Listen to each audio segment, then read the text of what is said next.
okay. Thanks for asking. How are you? You can see this was the breakdown and we tagged it exactly. Really respected it. So why is this important? It's almost more important to me that it doesn't close above it than, that's the important thing for the dollar. Now, I was looking for a little deeper in the dollar. I, I don't know. That really wasn't a debate. Just gave me a headache. So anyway, um, we held this 94 level. If you remember, 94, 93.80 was important. Maybe I was just a little too pessimistic on this correction because I thought we were going to trade 360, which, is just a jiggle from here. So it could have been enough. One test of 94, and we're on our way again. I mean, I think this is important right here regarding the dollar that we don't get closes, say, over 1760-ish, or you could even give it the 200, if you want to have some tolerance. Yeah. So I think you could sell rips and maybe back to 1730 if we get it and risk the breakdown being negated. If it's negated, you get out of your shorts. That clear? Okay. US dollar yen hit a little dip last night right here. This was a target off this head and shoulders formation here, 105.80. So we've achieved it. I was kind of looking for maybe a pullback in here. You notice how the dollar gave back something and the yen gave back nothing. So good relative strength in US dollar yen compared to the Dixie. So we'll see. Maybe we're only going to get a pullback towards 105 again. Maybe we're just going to go. So you have to respect yen strength, with equities down. Although this is a pretty important area for S&Ps too. See this? To get a continuation move. And I thought we might get like, 34.50 or so, clean out the stops, and NASDAQ maybe head up to 11.8 or so up here. So I'm not sure we're done yet on this rebound. And like Steve was talking when we came out of this formation in the S&Ps, you know, if you didn't have a bias, you could say new highs. Greg was on yesterday and he thinks that's possible too.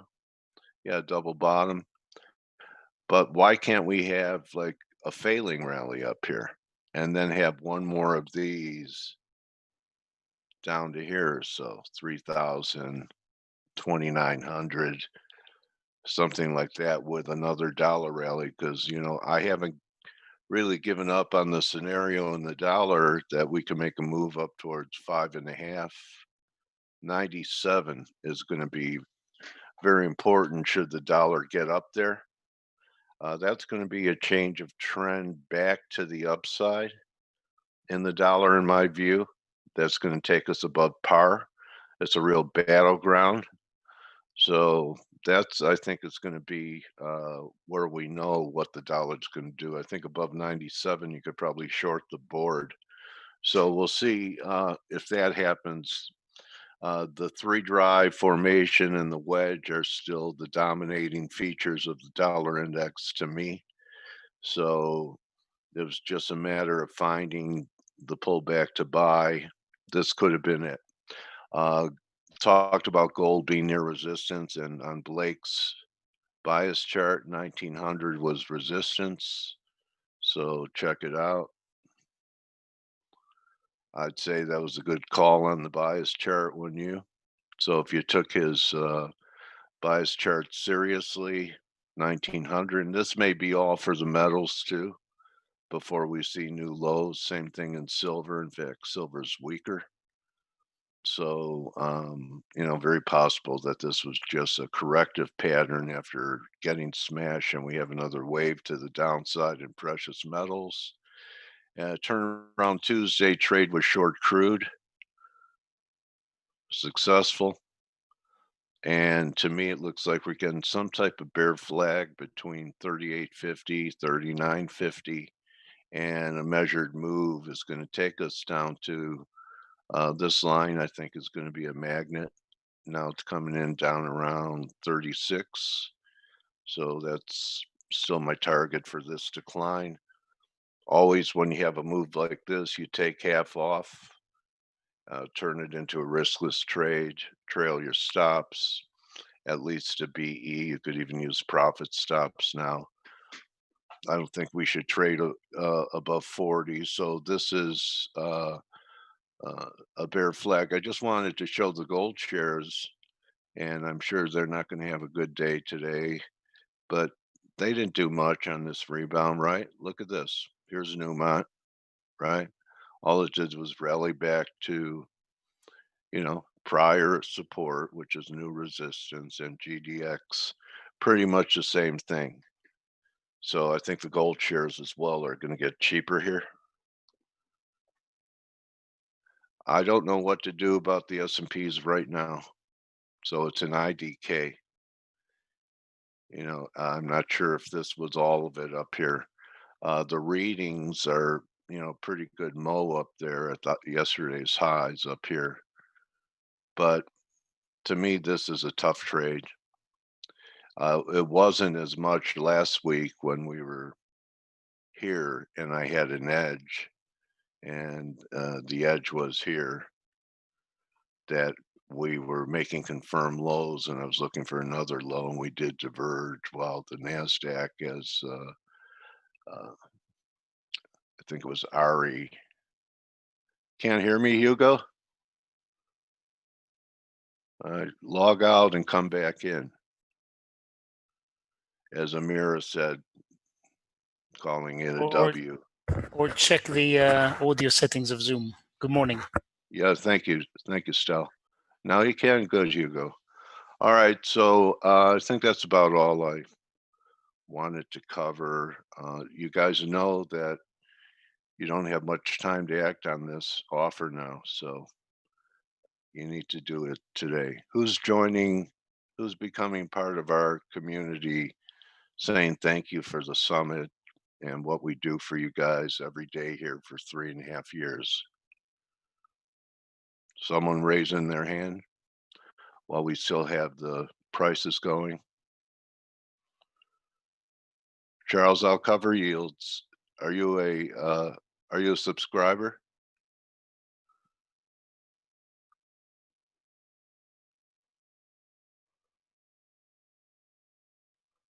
You're thinking of it?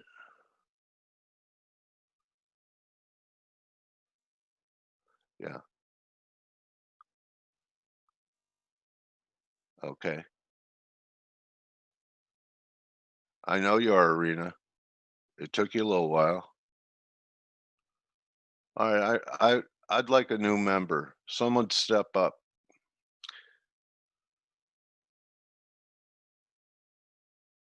Are you a subscriber, Oana, to Forex Analytics? Just curious.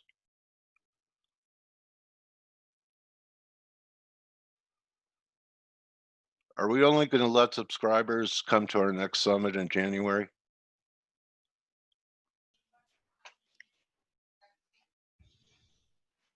Yeah. Okay. Okay. All right. Well, I'm going to bring Blake in. See what a lousy salesman I am?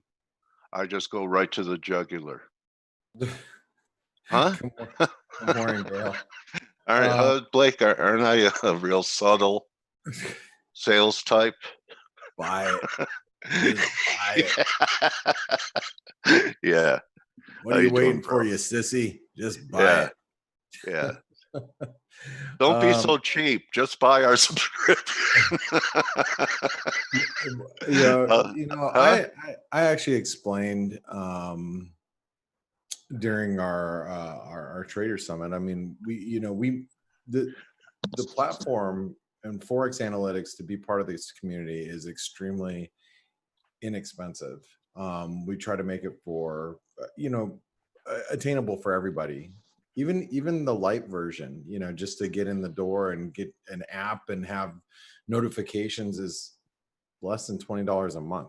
I mean, come on, but that's just like the initial, just trying to just to get so you have some sort of analysis so we can help you become a better trader. And obviously even the premium version is inexpensive, so yeah, take advantage of it. I mean, it's really Going inexpensive away. with So the price that we have going. Okay, so anyway, what'd you say, Dale? the special that we only have a few times a year, I think it's got a few more days to run in it. Yeah, I we don't- extended it because of the Summit. event, but Yeah. you guys have an opportunity to win 3 free months too, and then make sure you take advantage of it. So it's just about done, and you don't want it to be over and not be available. So but I've got to continue on because we've got ADP non-farm private sector jobs report coming out in just a few minutes. So just a heads up. And this is end of month, end of quarter today. Today is the last day. So expect some flows, some volatility coming through. And we should see some activity today. But let me talk a little bit about last night. So last night we had the debate, and if you watched the debate, heaven forbid you watched it like I did, excuse me, it was really painful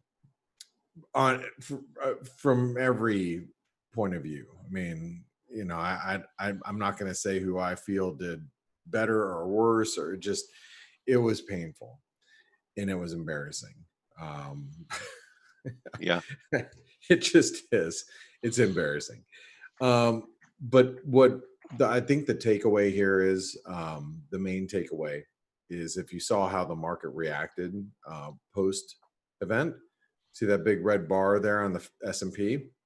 Yeah. The reason why the stock market went down is because it is very clear that there will not be a peaceful transition of power. Unless it's a Trump win, which I think there's still a good chance of that happening. Unless it's a Trump win, it's going to be peaceful. Biden said if he loses, he'll accept the loss. If he wins, he'll accept the win. Trump said we'll just have to see. So that basically means I'm contesting it. If I'm not winning, or if it shows me, if the election shows that I've lost, I'm going to contest it because it's illegal.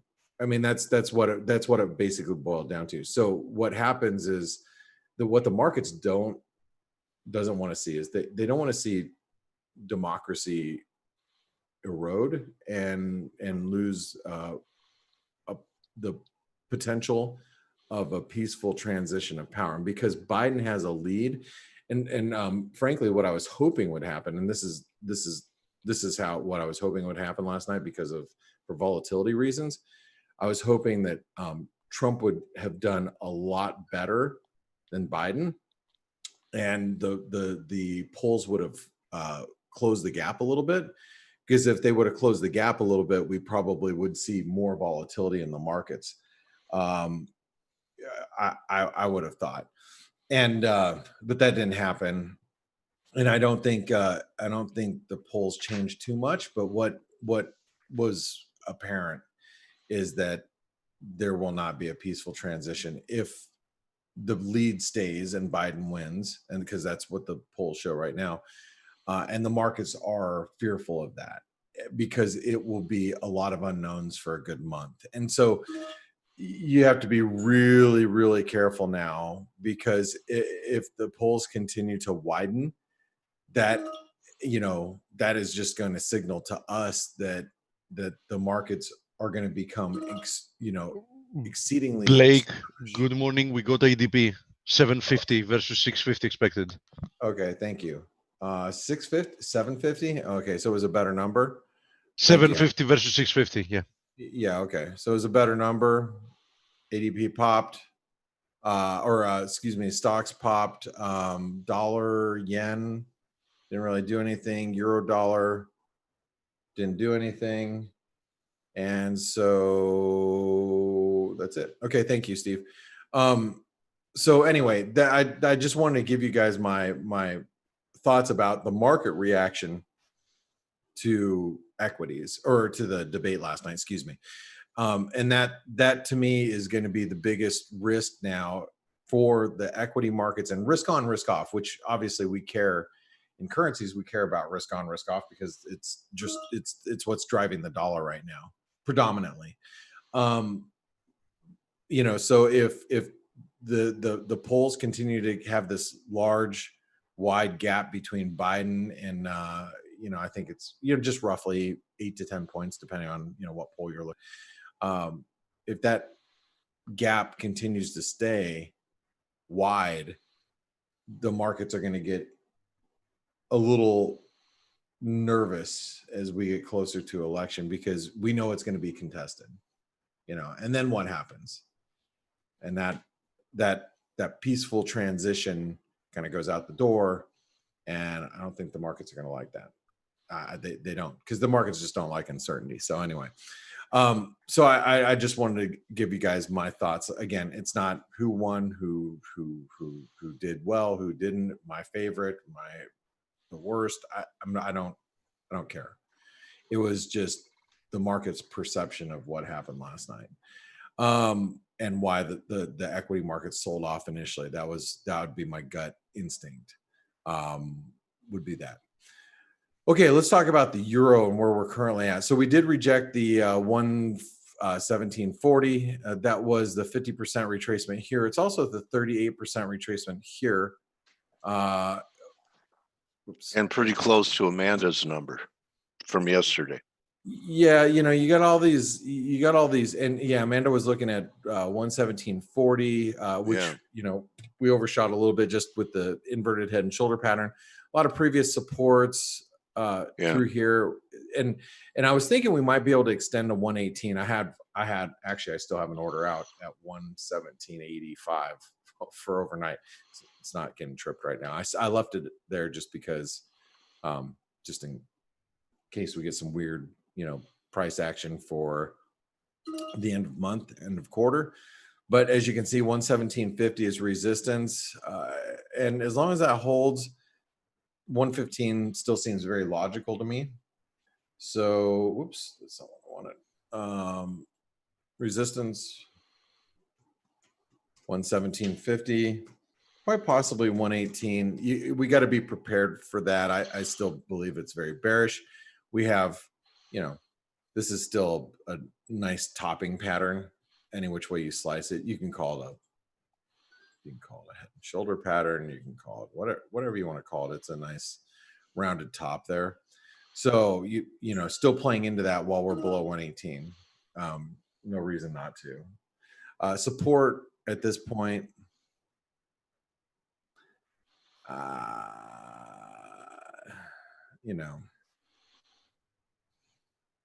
I think that we'd be supported on dips to maybe these spike lows here. 116.60, 116.70. I don't think the market's going to get too far away from us today. I know it's end of month, end of quarter. We are expecting dollar strength to come through. Every bank pretty much reporting the same, but the problem is everybody knows it. So I'm not going to hang my hat on, I'm going to short the euro right now because I'm expecting it to move to 116.50 today. I'm not going to hang my hat on that right now because I think it's widely known that the equity that we are going to see some dollar selling right now. So I'm not I'm not going to hang my hat on it. There's a cable. It's pretty orderly. Yeah, I mean, I don't know what to do here with the pound other than other than we're at the 200-day moving average. We held it. We rallied back to 78% retracement. We held it, which is 129 and 127. So while we're in between that, I mean, you guys can do whatever you want to do. I'm not doing anything, and I'm giving you very round numbers right now because I don't think there's anything to do here. I do think it's bearish, but I don't want to really give it the bearish designation until we get back below the 200-day moving average or start, the flag lower. I think while we're below this trend line, there's no reason to be bullish, but I wouldn't be surprised if we just, I wouldn't even be surprised if we broke 129 and hit 130. So this 127 to 130 level, it's really not a lot to do here. Aussie, I was hoping last night, I had an order out last night before, the market came to the conclusion that that we're not going to get a peaceful transition in government. The Aussie looked like we were going to, we were near our highs in Asia overnight. I have orders to sell at 71.80. We just didn't get there because the markets got a little heavy following the election. The debate. The 38% retracement comes in at 71.60. So that'll be resistance.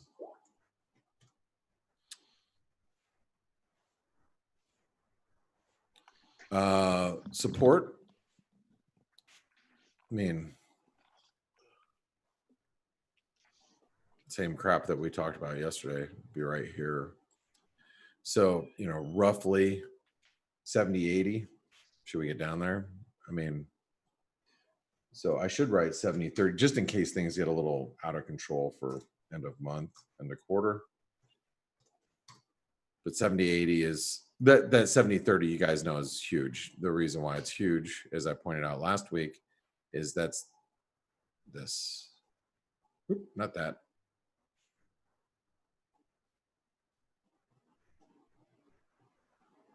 Dang. So I won't either. You guys know it's a major breakout point, so that's why 70.30 is a big deal.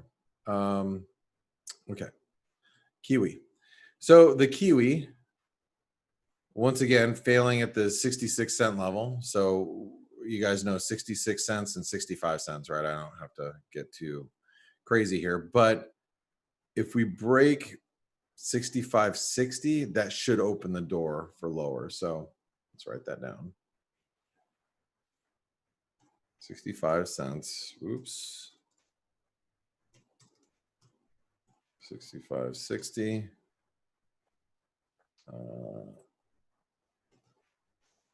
That's key. We have a double top.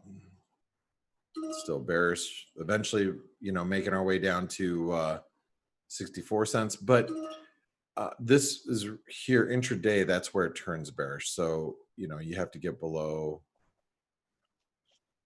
It's actually 65, but I think you can round it off. It's no big deal. As you guys always hear me say, technical analysis is an approximation. If it was an exact science, we'd all be a gazillionaires. It's not. It's, you gotta, that's why you see, I'll do, oh, here's the dollar Canadian. This is like a support zone. Right? It's a support zone. It's not like, oh, when it gets to 133.35, it's going to pivot and then bounce 20 pips. And then from there, once it turns 20 pips, it'll retrace 5.3 pips. And then after 5.3 pips, it will surge another 22.64 pips higher. And then after that, it will level out.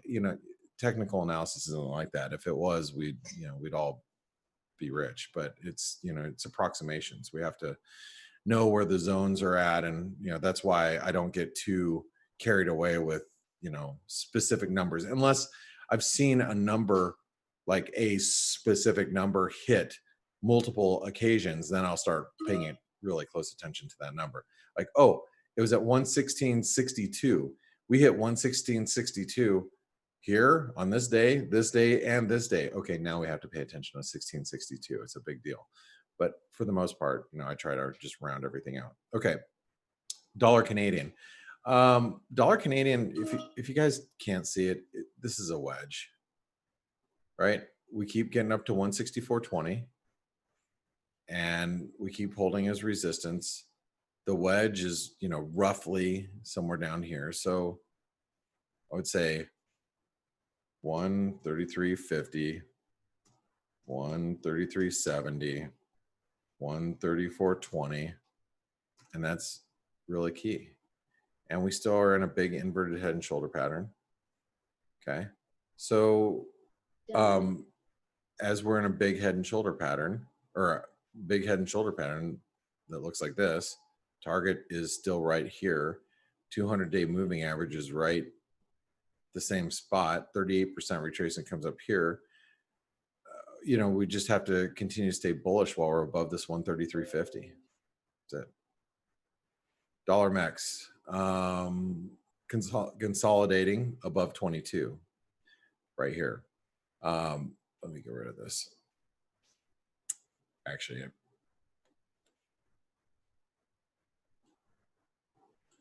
there we go.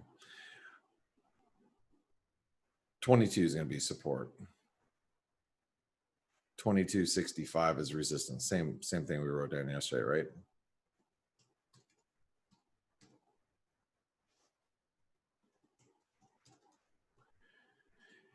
And it's bullish. Why is it bullish? Because we broke this, down channel that we were in for, descending channel that we were in for since the highs. Divergent relative strength, and we hit this new low. Now we're bullish, well above 22. And you probably even give it a little bit further down to the 200-day moving average realistically, but Swissy. Oh, look, we bounced off 92. Oh, look, we rejected 93. Again, as I mentioned yesterday, probably one of the most technical currency pairs, even though right now, I'm not excited about trading the dollar Swiss. I have no desire to trade it because I don't, as I told you guys yesterday, I don't know how to trade it. I don't know why I should be trading it. A lot of what I do is, I take a macro backdrop and then I apply technical analysis to it to find a good entry point based on my macro backdrop, And with the dollar Swiss, I don't really have one. I could argue, the Swiss franc, you should buy it when there's risk off. It's going to be more of a safe haven currency. Then I could argue that, it's more correlated with gold, and no, it's more correlated with the dollar. It's like, okay. But right now it is very technical. 92 is support. And right now 93 is resistance. It's 161% extension underside of this broken multi-year trend line. So if you guys are trading it, just trade the extremes. Okay. And it is a range right now. Dollar yen. The dollar yen, I really was hoping last night it would break out. I was really hoping we would break this 105 80-ish. 105.80, yeah, and this lower trend line. One of the things that's leading me to believe that we might do it. Well, first of all, remember it is end of month, end of quarter. That little false breakdown right there below the support. False breakdown should lead to a reversal breakout. So it was a very nice weekly candle last week, Blake. Yeah, and I mean, I think you can play into it, but we gotta see it. So a break above, I'm going to call it 105.85 would be bullish. And again, this is the end of quarter, so if there is dollar strength that comes through, it could very easily start here, and then you get like the domino effect, right? You get breakthrough resistance, and then next thing you know, you see dollar strength coming through the market, that type of thing. Support for now. Well, it is down at 105.10. Here comes GDP data. And are we getting this data? Did GDP come out? My goodness. What is no one cares Simon, about the data. I'm insane. telling you, That- no one cares about the data. I mean, It's- people it's might not care out about yet. non-farm payroll, but they don't care about this data. Like There it is. non-farm- Slightly better than expected, like 0.3, whatever. Same. All right, so the data came out. Maybe it's because I pulled it up late. It's not coming through there. So minus 31.7. Minus 31.4 versus minus 31.7 expected. So, you know, not Okay. crashing, just crashing. okay. Yeah. Well, it didn't move the market at all, and we have to get past the end of quarter today, and then non-farm payroll might matter on Friday, but nothing else. Obviously, I'm not even paying attention because I really don't give two craps about it right now. Okay, dollar yen. I'll write down what I wrote down yesterday. 105.15. I don't think we're getting there, but dollar index.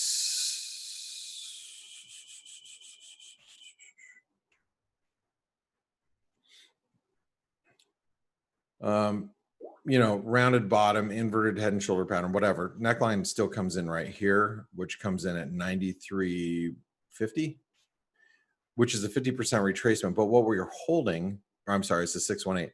What we're holding is a 50% retracement, or, you know, you could look at it this way. We haven't even gotten to the 38% retracement. So, which comes in at, this is the whole thing, a whole move. This is at 93.60. So, I mean, given that we haven't even pulled back a 38% retracement of this whole move right here, it's kind of risky if you're, you know, short dollars right now because the pullbacks have been very shallow. Okay. I'm going to write down 93.50 as being support. We might get down to 93, just down to 93.60, but 93.50 is support. It is bullish. And resistance today is going to be probably right here, because if we can break this, then that should allow for a move towards the high. So resistance at 94.20 and then 94.75. So all right, down 94.20, 94.75. All right. US dollar, Norwegian krona. What a bounce.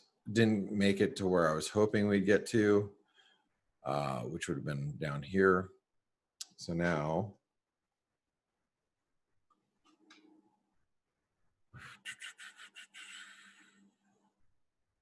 $938, $962.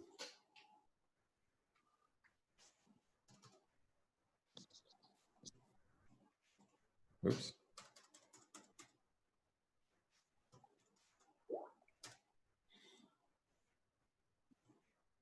Bullish. Okay, gold. Before the debate, talking to a couple guys in our chat room, we're talking about gold, and I think Didier was short in. It's DDA.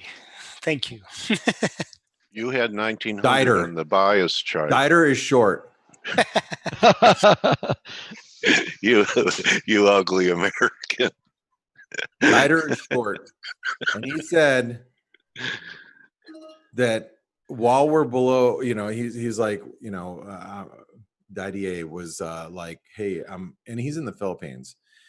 He was like, I'm short, you know, gold, and I'm like, well, as long as we stay below 1905, there's no real reason to be worried about it. You know, because we might have overshot the 1900 level, might have gotten up to 1905, but really below, you know, 1900. Great trade. Well, yeah, I mean, you just stay, you know, you stay short while you're below these levels. So I think And you had 1900 yesterday, so I mean, Yeah, and you it was a again, nice number. give it a couple of, Oh, he's give it in a couple of- Thailand. That's even better than the It Philippines. may be in the Philippines, Thailand or the Philippines. I can't remember. Right He's off in the top of my head. Thailand. He just said it. Oh, thanks, Didier. So you could you could smoke marijuana in Thailand and not be have it be a capital offense like it is in the Philippines. I'm just His talking son about is myself. actually goes to school in California, Wow. or did, because of the coronavirus. I think he had to come home. Oh, I God. can't, but Yeah. I can't remember what was happening. Santa Barbara. Oh, nice. I'm here Or- stuck wondering how Dale knows what is a capital offense in having to do with drugs in other countries. Well, it's part of my research. It goes into when I want to do my Walter Mitty thing about where I'm going to go for my last adventure. That's one of the qualifications of a country that I don't get executed for doing that, which they do in the Philippines. So I've exited out. So they get rid of that guy anyway. What could I say? I'm a All right, product guys, of I'm the gonna let you 60s, take 70s. over. I'm just gonna go ahead and write 3,300 is support, 3,400 is resistance. This is bearish actually. S&P is still in a range. And remember, if we get below 3,300, then that puts 3,200 back in play. And this is the same levels we've been dealing with. All right, guys, I'll let you go. I'm going to take. All right, I'll let buddy. you take over. See you guys. Thanks, Thank you, Blake. Blaker. Bye Thank bye. you. Hello, Steliosis. Hello, acute scoliosis. Yeah, how's everybody doing? Okay. Okay, so the main thing yesterday was the debate, and if you ask 100 people, half are going to say, yeah, Trump won it, and the other are going to say, yeah, Biden did well. I think it's unfortunate, but we got to this point where yesterday's performance by Biden, I think a lot of people were expecting him to just not make any sense, and I think he did better than expected, and that's probably why the markets are a little bit lowered now. Actually, no, they're back to flat, so forget about that. But bottom line is, the race is on. I read a couple of polls, obviously not nationwide ones, but you get the main thing is to get a sense of momentum and direction, and it looks like Biden's lead may be widening a little bit. Obviously, we cannot trust polls. We know what happened with Hillary last time. So all in all, we didn't get anything major, and there's going to be two more, isn't there? Two more debates. Yeah. So we're going to get A lot some to look forward to. Lots to look forward to. Yeah. Yeah. I didn't watch any of it, but from people that are like more neutral, the comments I saw that that it was more or less a waste of time. That's what they were commenting on. Well, even the newscasters from CNN, they got graphic. I mean, this one anchor, Dana Bash, actually used the term that it was a shitstorm. Okay, so and that's for both of them. So it was embarrassing, and you could say, and they said, whoever you think won the debate, America lost. America lost, yeah. I think you can say that for most countries nowadays. Elections, somebody wins, but really the country loses. Nothing major on that front, although we're getting closer and closer. We're just over a month away, so it's going to heat up. I know why Amira keeps, I could tell Amira, I know we're not supposed to talk politics, but Amira likes Trump because of his support for Israel. But that's not the only issue, okay? So you're in Israel and, you like that he moved the capital to Jerusalem and all his backing. I'm totally all for speaking about politics, but only in what affects the markets. The markets. So Yeah. let's leave the other stuff out of it. Guys, Amir Alright. just said Trump will have a big win. Just expressing an opinion on who's going to win. I don't think. Anyway, it doesn't matter. All right. Anyway, A lot of people think he's going to win. Some don't. I Let's see don't what think it's going to happens. be easy to be a big win if Trump wins. As an outsider that doesn't have any stakes in the game. Yeah. So can he Anyway. win? I believe he can. Can he have Yeah. a big win? I believe as a bystander that, as I said, I have nothing to gain one way or another. I believe that's not likely. Either way, it's going to be close. I think that's the only sure thing. anyway, So, I'm filing. yes. I took an extension on my taxes last year, and I pay them on the 15th. I'm sending in $750. Is that how much Trump paid? Yeah. I'm Wow. just following the lead of our leader. So Yeah. that's it. 750. Right. Okay, that's it. I'm done. So, what else? Soon enough, people will be complaining about even $100 because, as we've said long time ago, the argument will start being, okay, if we can create trillions and trillions out of thin air, why do we need to pay taxes at all? Yeah, just print them. And that's Yeah. going to be a big problem because That there is sure really will no be. good argument against it. You know what I mean? Yeah. Money printing is totally wrong, totally stupid, does huge harm over time to the economy. And most importantly, it will start raising questions like that. And once you take the wrong path and you start giving the wrong excuses to execute the wrong type of monetary policy, then it's not easy to answer these questions in a way that makes sense. It's a great point. Thankfully, so far, Americans haven't caught on to that. Okay. So, economic data. We had a couple of things. We saw the US data. Non-farm employment was better than expected, but really the main event is Friday. GDP marginally better. Same with the UK. UK GDP came in today instead of what was it, 21.7 minus negative. It came in at negative 21.5. So really, it's still it was a bad quarter, Q2, that's for sure. Slightly better than expected, but really still pretty miserable. And all comes down to what's Q3 going to look like for both the UK and the US and all the countries that are getting out of lockdown. Before they get back into lockdown, let's see. Big recovery in metals, guys. Today, yeah, they were just now, down. the last candle. Yeah. We've had a very nice recovery so far, especially in silver. Admittedly so, from a technical perspective, and you know very well that there is absolutely no chance that I'm shorting them. I mean, the only position I want to have in metals is long. It doesn't mean I want to be long at any price, obviously, right? But it means that, whenever I want to have a position, it's going to be long because fundamentally speaking, I think they're headed much higher. I agree, and I'm trading the same way. And I still think we'll see a dollar spike. So I think we'll see a proper. Yeah, I think exactly this, Stelio. I think this rebound looks that it might be corrective. So I wouldn't be surprised to see another leg lower. Yep, you know me, I was long from around 15 in silver. I got out average around 25. I got long again 21.85. I'm going to let them go above 25 again and wait for another dip. So I'm just playing that range. And, the only thing that worries me, Stelio, is that a lot of people are looking for another dip. And that's the only thing that worries me, that we might not get it. You know what I mean? I think the dip might be forced if or when we see a dollar spike. I think that's coming at some point. But yeah, it's a tough one. And metals, I must admit, have been trading quite resiliently, even though they were very overbought after that big breakout and we had the proper good correction, but they're still trading well. So, we have to give them that. Yeah, the recovery in metals compared to what the dollar's doing is, much stronger. Euros popped a little bit, but the recent candle in the metals has been a larger magnitude.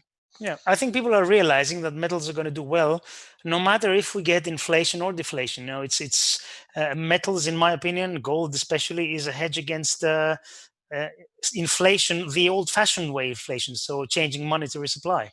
So if that keeps going up exponentially, which it is, you want to hold real assets. And I was talking. It worked during deflation in the 30s. Homestake mining went up tenfold. During the deflationary depression. Yeah. So. Gold can actually do well during deflation as well when there are issues and fears having to do with the financial system. So gold will overperform either when we have real rates being close to zero, or even worse, even better in this case, negative as we have, or at any period, as long as there are fears that the financial system, might lose a wheel here and there. So yeah, and over time, there is no question about where it's headed. I mean, during the past 100 years, dollar has lost something like 98% of its purchasing power. And there is absolutely no reason to believe that dollar and the rest of the fiat currencies are not going to lose another 98% from where we are to another 100 years in the future. But there is no way that gold, silver, and anything that has tangible value can lose, that much of a purchasing power. I mean, the equivalent, simply because they have. They have intrinsic value. I think you can argue that supply and demand in gold and silver are relatively constant over the years. I mean, they do have fluctuations, but they're relatively constant. So if that's constant and you change the money supply, then you have to go higher. End of story. Exactly. Will it take 5 years or 10 years or 3 or whatever? It doesn't matter. You're going higher. The question is, how do you want to invest or trade this? Anyway, we can talk about this for hours. One last thing I wanted to talk about was out of the UK, we had a little bit more jawboning. The chief economist, what's his name, Andy Haldane, he said that he does not see any of conditions that would justify taking interest rates negative. He doesn't think they've been met to take them negative. So he's a little bit of a hawk. Actually, he's a hawk. And this comes after the comments from Silvana Tenreiro, however you pronounce the name, who said that there is encouraging evidence that negative rates work. Is there any market to short Haldane that he's going to get fired soon? Yeah. I want to participate in that market. Yeah. But anyway, we're getting two-way speak on this issue, which is sensitive, and it will depend on Brexit closure for sure. You can bet that if there is a no-deal Brexit and it looks like there's no agreement, then the Bank of England is maybe, if they don't take the rates negative, they're definitely going to do a lot more QE. But we wait to see that. I'll bet on both, Stelio. I'll bet on both. Yeah, you could. The chart on cable looks pretty constructive. I mean, after that pop we had Monday, to me it looks like we're just moving sideways in some type of flag formation, and 27 to 9. Look, I think we're going to see 130, 131 if we start closing back. I'm not that convinced yet. Not that convinced yet, but I give you the point that as long as we trade above the 200 daily moving average and this horizontal support resistance area, let's call it 127 something. Yeah. From a risk reward perspective, it's not a bad proposition to be long. Yeah, I was looking at the 2-hour chart and it looks like a flag. I'll tell you what, though, in January, it's not going to be at 130. It's either going to be like 115, back to the lows, or way above. Stelios is very right. One way or another, we should see volatility in the cable during the next few months. And it's either going to move sharply higher or sharply lower. But as he says, I find it very unlikely that it's going to be range bound by then. Yeah. Yep. Okay, that's it from me. So we have about 10 minutes to have a look at a few charts. Okay, perfect. So let's jump to the charts. Okay, so we already talked about gold and silver. As I said, nice recovery. Looks like there could be one more leg lower. Crossing my fingers that how it looks on the chart is going to also happen, because especially silver, I'm really, really, really looking forward to buying it at 21. That's where I want to be invested, and I'm doing it no matter what. If we get there, I'm going to start dipping my toe in the water down there. Now, having to do with just one comment on FX before I jump to the rest, because Blake covered most of it. Watching the DXY backtest this horizontal support resistance trend line. So if you like dollar higher from a risk reward perspective, this is where you might want to buy it. Just one thing that's a little bit troubling for the bulls. We got rejected from 94.70. Now, why is 94.70 significant? For 3-4 different reasons. Reason number one, as you very well see, it's a horizontal support resistance area that has acted as such multiple times in the recent past. Second reason, it was the perfect equality target from the first leg higher, right, to the second leg higher. So, you know, that usually, I mean, perfect two legs to the upside and one corrective leg between them. Even if you want to see it from a harmonics people call this an A, B, C, D. You want to see it from an Elliott wave, A, B, C. You know, it's the same type of deal. It is a very popular corrective pattern. Okay, so there is a very good chance that we've completed that. Another reason is because that's just, you know, a breath away from a retest of this broken trend line support that, you know, if we go to it, it had a good chance of being resistance. So bottom line, you know, if I was bullish the dollar, I really wouldn't like this rejection from up there. But as I said, currently as we're retesting this, if you really want to be bullish the dollar, from a risk reward perspective, you can risk very, very little and see if we can get, you know, another squeeze out of this to the upside. Personally, you know, my long-term bias remains, of course, bearish the dollar. So I would find no reason to want to push my luck to the bullish side. So currently, the only dollar positions I still maintain is being short the USD NOK. So in essence, still short the dollar against the Norwegian kroner. Now, going back to some of your questions that had to do with things like oil, here is oil. Oil actually had a decent tumble yesterday, but to be fair, nothing to write home about. As I've said, technically speaking, I would really like if we could have one more leg to the downside before higher. That doesn't necessarily mean it's going to happen. Crude, admittedly, has been doing very, very well in spite of the dollar strengthening recently, and despite the tumble we had in stock prices. Now, speaking about stock price, okay, let me go to natural gas first since we had a question. So natural gas remains extremely volatile, had this incredible 3-day move. I mean, amazing.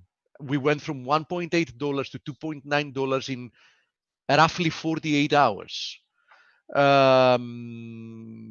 A little bit more than 48 hours it took for this move to unfold, which was unbelievable. Now, no surprise we got rejected from 290. 290, a strong resistance area. You can see it here clearly. I will still have to maintain my thesis that despite being volatile and all, I do think that there is a very good chance that natural gas is going to be headed higher. If it seems to be stabilizing a little bit, I'm going to give it a stab to buy it once again. I bought it here when it broke out. That was an amazing trade. I did very well there. I didn't buy it again because it broke through this support resistance area, and I didn't like that. And I'm okay with that. I mean, I missed this rally, but at least, you know, I followed my plan. I have no problem attempting to buying it again if it gives me some right signal. I want to see it, you know, stabilize a little bit because these moves have been, you know, really violent. And definitely, if you're looking to trade it, you should adjust your position size accordingly because from what you've seen, this thing can really move.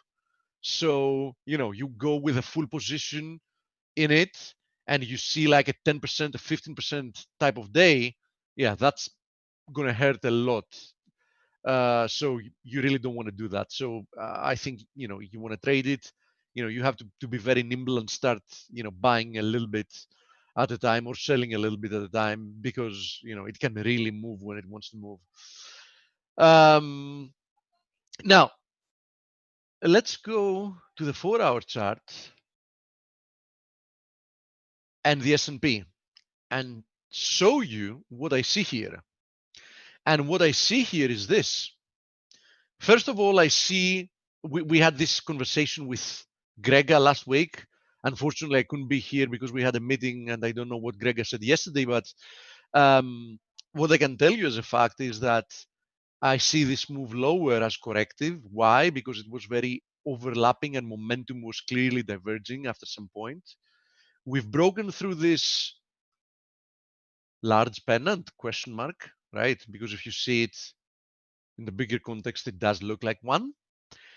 This move that we had lower, this recent move seems corrective. And in essence, I can count 1, 2, 3, wave 4 perhaps. And one more move higher, in which case I would be targeting closer to 3,400, perhaps even like 3,425.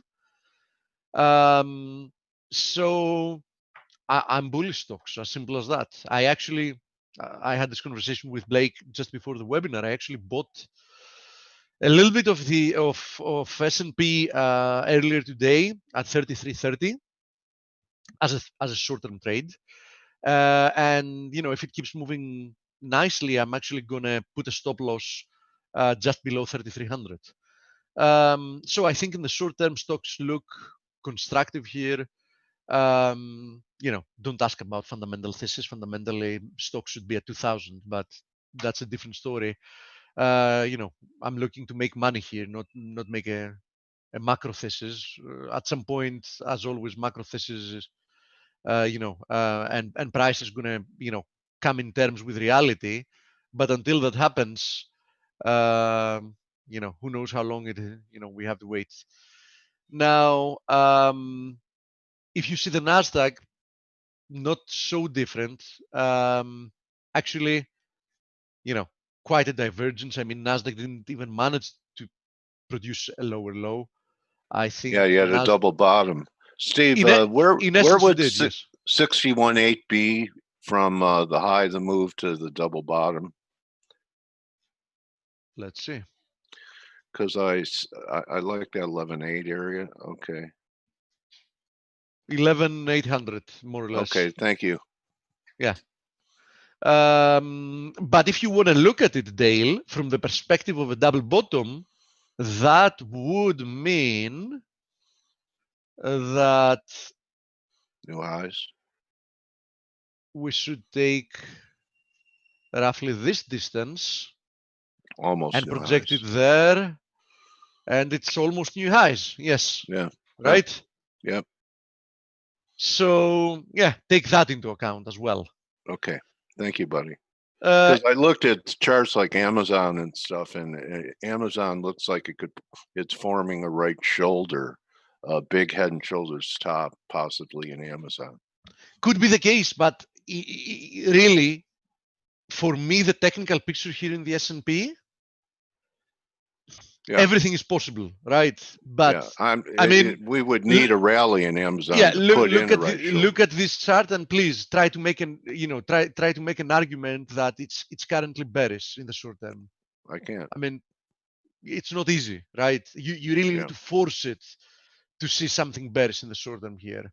And you know, I have no reason to force it. As I said, I take very little risk at the moment. So I'm risking just, you know, a few handles and, you know, looking for a potential extension higher. Yeah, we'll see if it's a nice trade, but definitely it's a justified trade. I know exactly why I'm doing it. I know exactly what I'm risking. If it works, it works. If it doesn't work, it's okay. It's fine. I mean, part of the job, right? Yeah, you're one of the. You'll be in Jack Schwager's next book, Unknown but well-liked wizards. How about that?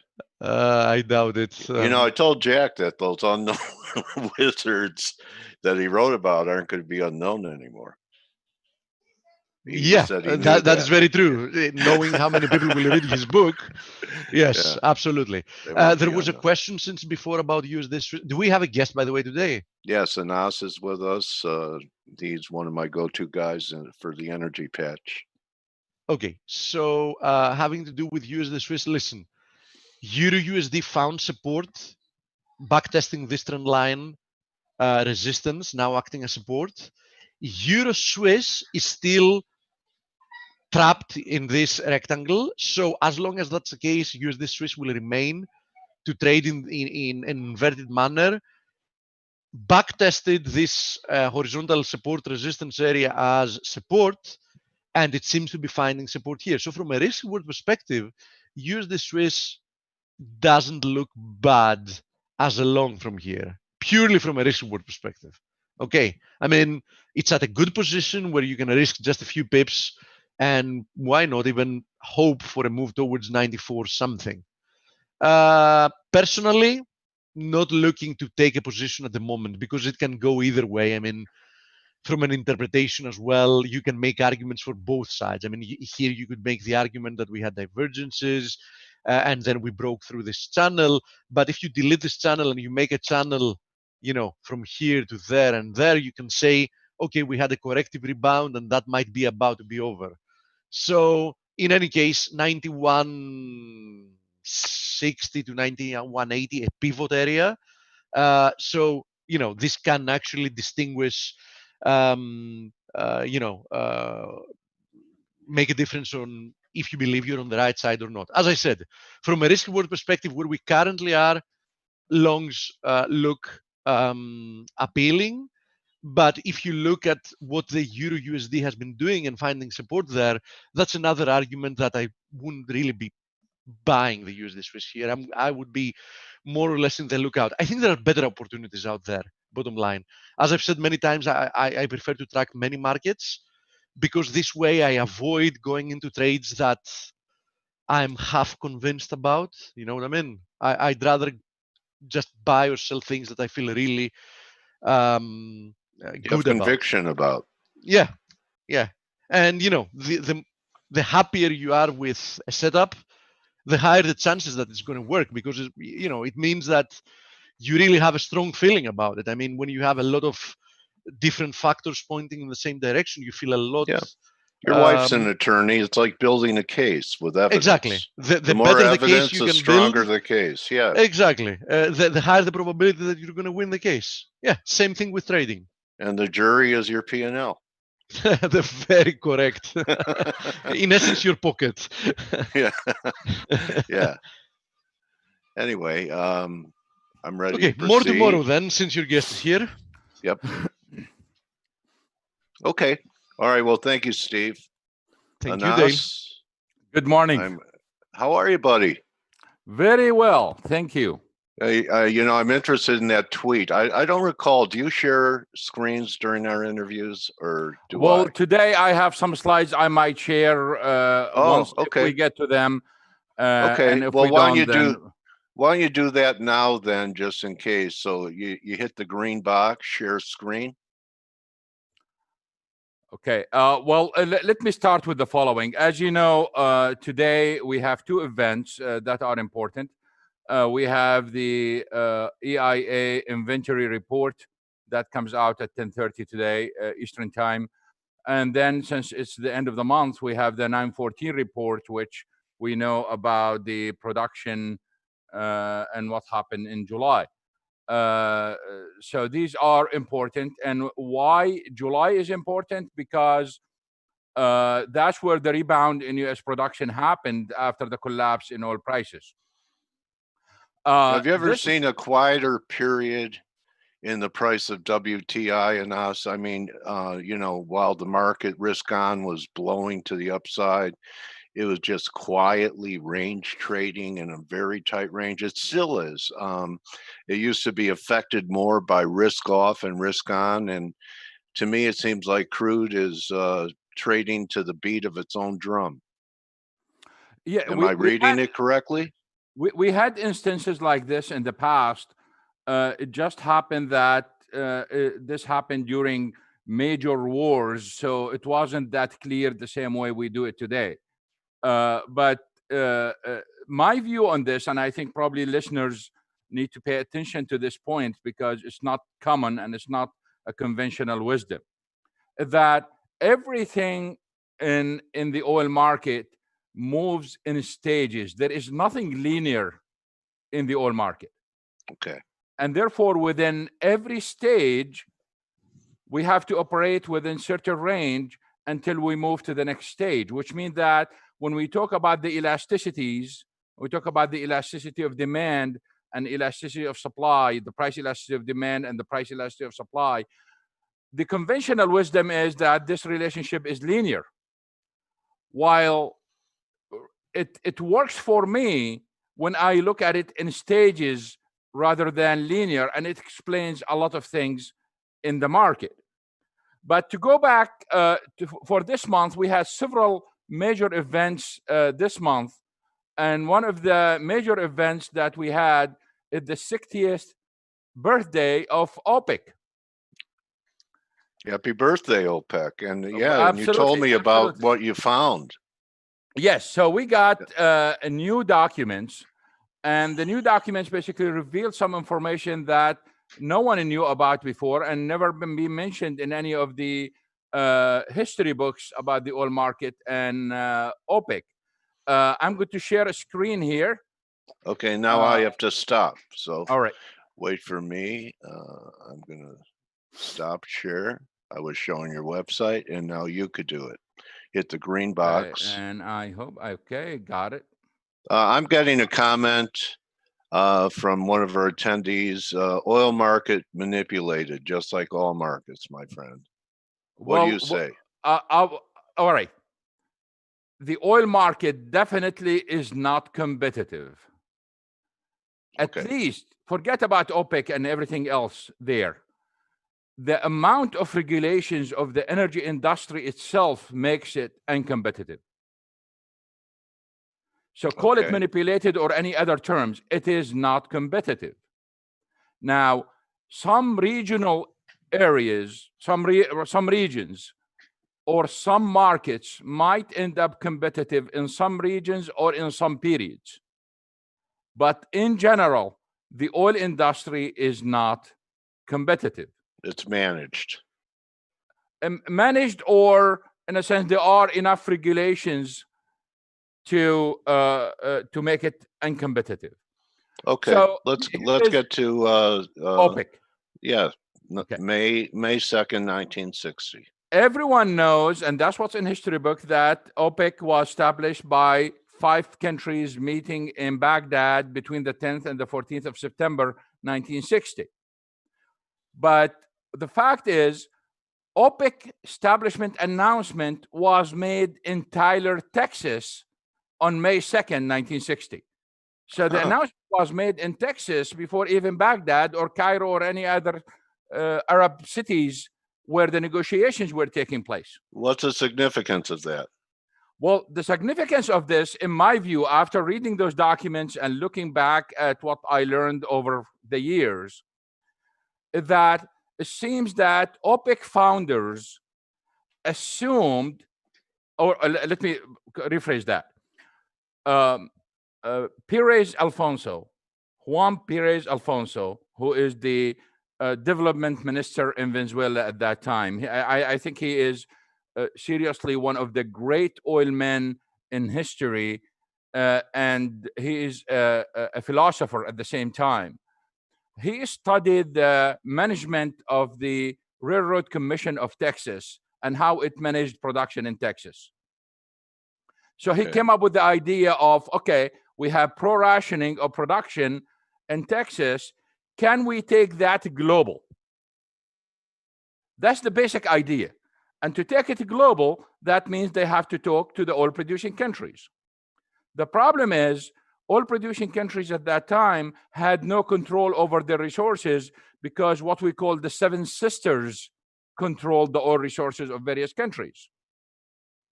As the Seven Sisters reached a point in the late 50s where they were competing with each other, so there is no interest in cutting production and doing pro-rationing.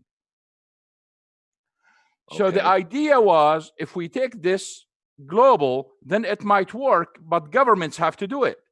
And in Texas, the government was doing it. So later on, he heard about Abdullah Turayqi, who became an oil minister in Saudi Arabia later on, who is pictured in the screen here, when he announced OPEC. So this is the picture that we got. That's the moment he announced OPEC in Tyler, Texas. And the idea was, we are going to establish OPEC, and they assumed that the Texas Railroad Commission will continue pro-rationing in Texas, and the commission in Texas, in Oklahoma, and other places will continue doing their role. So one of the problems that OPEC encountered over the years, and to go back to the price volatility that you mentioned earlier, one of the problems why price volatility increased during OPEC time was that the Texas Railroad Commission stopped doing its work. So it was a basic, it seemed like it was a basic assumption from OPEC founders that the United States will continue the pro-rationing, and they do it on the international level, and therefore it should work. Okay, can you explain the pro-rationing to our viewers? The pro-rationing basically is managing production to meet demand. So always try Balance. to reduce production to meet demand. Do not overproduce. Okay, That's what Or under? pro-rationing is. or under to drive up prices. Or under, correct. But Okay. most of the time, their ideas was that producers and companies will always overproduce, and therefore we needed the government to do it. Okay, Okay, got so it. that's number one. Number two, this is the picture of Juan Pablo Perez Alfonso, and this is the program of TIPRO, that the Texas oil producers or royalty owners, one of the oldest organizations in the United States in the oil business. And this is the program, and the arrows basically point to the time of speaking, and all of them basically were prime times. So they were really given prime times at the conference to take that pro-rationing global, and Texas producers were really excited about it. Who's the gentleman in the lower left-hand corner? This is a man who got the award for TIPRO at that time. I think this man passed away a long time ago. Yeah, okay, He's an oil man. okay. But the idea here is forward 60 years. What is OPEC problem today? Shale. Why shale is a problem? Because it overproduced. Why it overproduced? Because the Texas Railroad Commission is not pro-rationing production. Okay, So in a so sense, we are yeah. going in full cycle over 60 years to see That's the something. impact and the difference. That's really interesting. So that's the first. Thanks for the history lesson. You're welcome. And You're I bet most people would not know, Anas, that OPEC was started in the U.S. and Texas. I would say 99% of the people, including me, before today, thought that it would have had its roots in the Middle East and not here in the U.S. Absolutely. Very interesting. And basically, it comes from Texas in two ways. First, the idea came from the Railroad Commission of Texas.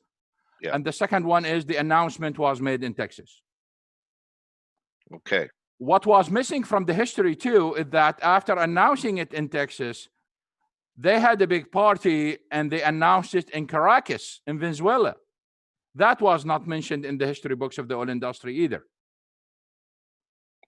Did Venezuela have, did they know what kind of reserves they were sitting on at that time? Were they a major player at that time too? They were a major player for a long time. They did not know, of course, they have this much, that the amount announced today, which is about 300 billion. But I have kind of a different explanation of why the Venezuelans basically been interested in the Middle Eastern countries and forming OPEC, and how why the Shah of Iran and Iraq all of a sudden they are interested in cutting production and cooperating with OPEC. I think OPEC was established. There was a common goal among all of them, but each one of them have a competing interest. So the seeds of divergence and competition was already in OPEC anyway from day one. Okay. And the reason why, because Juan Perez Alfonso, whom I have a great respect for, when he came up with his ideas, his government did not like his ideas. The politicians were very corrupt at that time. And that's why he got, well, all the time, right? How about it would have been nice if we politicians had gotten over corruption back in the 50s and 60s, we wouldn't be where we are today. But Absolutely. yeah, go ahead, Absolutely. buddy. He was Go an ahead. honest man, and the politicians around him were very corrupt, and they did not buy his ideas. Of course, there were several coups, and he lost his position. He came into the United States when after the coup, and then he came back when a new government came in, etc. It's a long story in Venezuelan politics. But the idea was, when he presented his government with the idea of OPEC, they did not like it. They ignored him until they realized that oil is cheaper in the Middle East, and companies were shifting their investment to the Middle East, and the Right. Middle East started taking market share from Venezuela. Right. Okay. So they literally used him. They called on him and said, "Oh, remember your ideas, the one you told us about and this stuff? Go ahead and work on it." He believed them. He believed that they are working for the well-beings of all the undeveloped oil producers, and it's for the well-being of humanity, and that's his thinking was. But Yeah. those guys really were thinking about money. Right. So the moment he was successful in achieving his objectives, basically, they put him on the side, and they ignored him. Was the Bush family involved in this? Texas, Bush, oil? That was before them. That was Okay. before them, because we Okay. are talking about the 50s, 40s, and Okay. 50s. All But right. the idea here is the interest in Venezuela was try to convince the Middle Eastern countries to impose taxes, go for 50-50 profit, etc., so the Middle Eastern oil will not be as competitive. So their Okay. idea was really kind of to nail the Middle Eastern producers, not to help them. But Alfonso Perez wanted to help, but he was used, in my view, by them to achieve this goal. Okay. Very interesting history. What do you want to move to now? You have more of this? Well, not in this. Basically, different topics. I'm Okay. going to switch to something else since we are on limited time here. So Okay. I'm going to. Okay. One of the missing topics from the discourse in energy today is this: everyone is talking about peak demand for oil. Not Yeah. everyone, but some companies and some people are talking about peak demand for oil. Of course, I can prove everyone wrong. That's not the case, and I know the mistakes in their forecasts.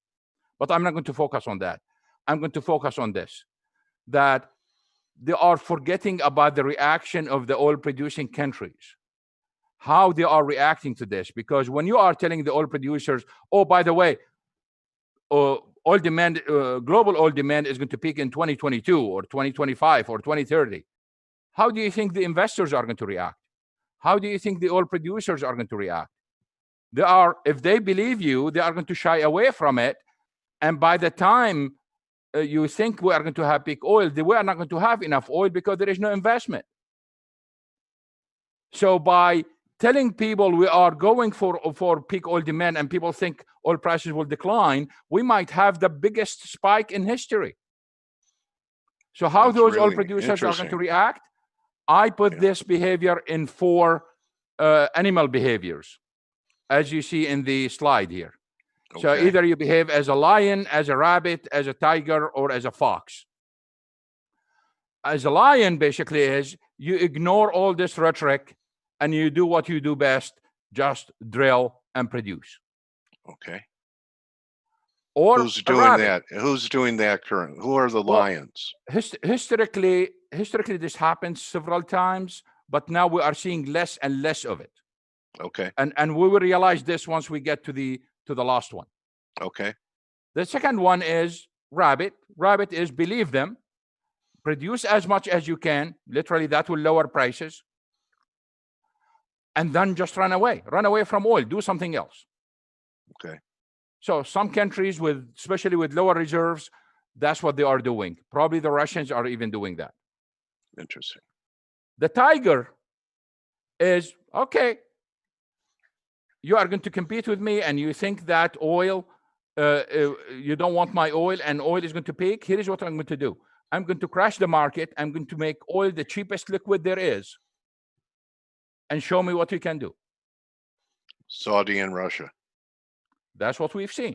earlier. So the idea yes. here is I'm going Okay. to attack, and cheap oil is going to stall all those developments that you are thinking about. Right. But they cannot do this often because they have a population to support. They have economic development programs to support, etc. So they can do it from time to time, but they cannot do it all the time. Okay. So they resorted to the fox behavior. Outfox them all. How you outfox them all? They say, okay, you are going to use electric vehicles. You are not going to use my oil. You are going to use renewable energy to produce electricity to supply that vehicle instead of gasoline and diesel. Go for it. I'm going to make sure that the body of the car is made from oil. I'm going to make sure that every part of that car is made from oil. You want to go for wind turbines? I'm going to make sure that every part or most of the parts in that wind turbine is made from oil. You want to go for solar? I'm going to make sure that everything you need to build that solar is made from oil. Oil to materials is the new approach. That's the new stuff that's coming up right now. Okay, are there any currently? Yes. Any that you mentioned time. that oil's a big component of? Yes. Yeah. Well, right now, if you look at what Saudi Arabia is doing on a large scale, basically, that's part of their plan. That's part of the 2030 vision. That's part of what after 2030 vision. So the problem for me is if Saudi Arabia and other producers go for oil to material, of course, that includes petrochemicals and plastic and everything else. Right. Go for oil to materials. And then the European governments and other liberal governments around the world do not deliver on their renewable energy and EVs. And the electric and people are not going to buy as many EVs as EV supporters think. Then we are going to end up with a massive oil shortage. How long would that take to develop in your mind? Is it already happening? It's already happening, and I think probably we are talking about 10 to 15 years for this to hit really hard. But the idea here is this is not in the discussion. No one is talking about how investors and how oil-producing countries are going to react to this rhetoric of peak demand. And we need to bring whether what I mentioned was extreme or not, it has to be part of the discussion. What a great perspective. It impacts us oil. It impacts us all. It impacts politics and it impacts economics. Can I ask you something, Anas? Sure. I did a summit over the weekend and interviewed someone whose, wheelhouse is oil, who was bearish, who's flipped to bullish. And they started talking about what was happening in certain African countries. I think Mambia, if I recall correctly. Are you seeing anything in Africa that also is part of this jigsaw puzzle? In terms of increasing production, bringing more resources, like development. They're in the state. Despite everything you've said, I believe Africa, they're finding reserves and beginning to develop and produce. We don't have even to go that far. Just to look at Guyana and Suriname, they are very close to us. Okay. And look at the major development they experienced in the last few years, and now they are bringing massive amount of oil. But this is not the issue. This could really be a windfall for Africa because they're taking the opposite tact of the lion and the rabbit and the tiger. Yes, they may be a fox, Africa. Well, it's not only a fox. Basically, we have another issue here. If we want to go farther on the oil demand issue, that per capita oil consumption in those countries is just like the United States 200 years ago. Okay. So the story of Africa is not the supply side. The story of Africa is the demand side.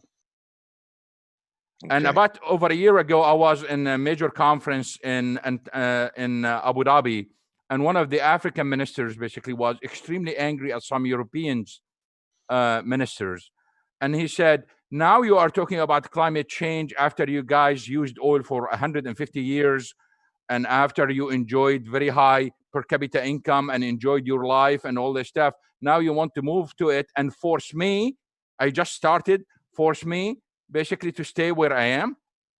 It's not going to happen. Yeah. So the bottom line is, any person in Africa or any of those poorer countries in Latin America or Asia wants exactly what you and I have today. They don't want a lower living standard than the way we live today. They look at us up and they say, I want to be like that guy, and I want that car, and I want that house, and I want this in my house. Everyone wants this. So the idea is, all of a sudden they are going to say, oh, for the sake of climate change, I'm going to stay in my hut. Yeah, my hut. And I'm not going to send my children to school.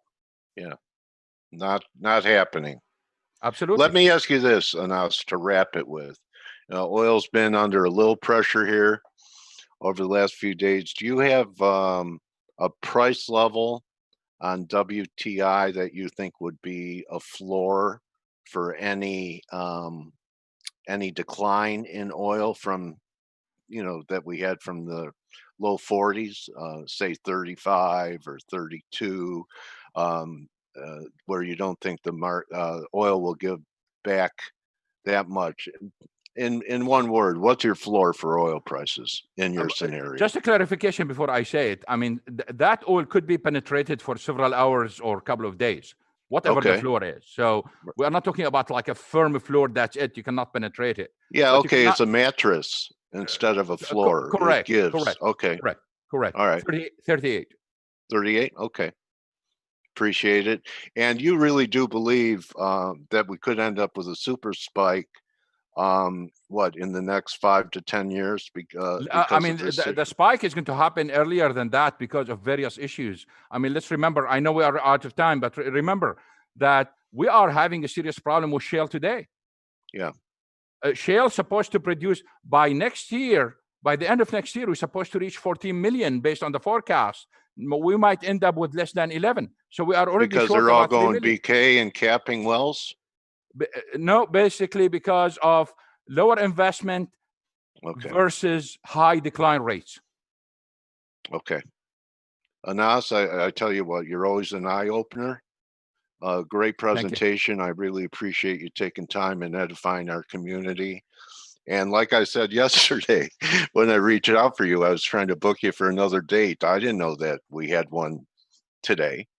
But I'll get a hold of you on Twitter. What's the best way for people to have an interest in this, to follow you and, stay informed with your narrative in the oil market? Is it just Twitter?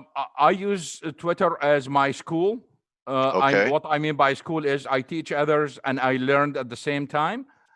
So my handle is at Anas Alhaji, ANASALHAJJI.